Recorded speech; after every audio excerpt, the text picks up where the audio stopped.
In this video, I'm gonna teach you how to get behavior packs in Minecraft on your Xbox One. It's a very quick and easy process, so make sure to follow along. As you can see, I'm recording this video on my Windows 11 computer. However, the process is exactly the same, and as long as you follow through with the steps I show you in this video, it's going to work for the Xbox One edition of Minecraft Bedrock.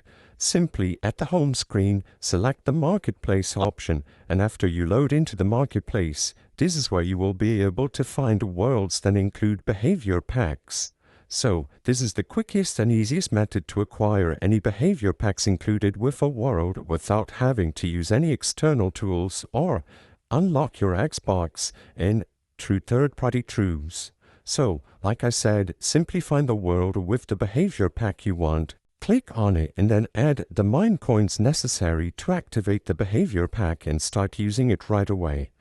I hope I was able to help you on how to get behavior packs in Minecraft on Xbox One. If this video helped you, please be sure to leave a like and subscribe for more quick and easy tips. Thank you for watching.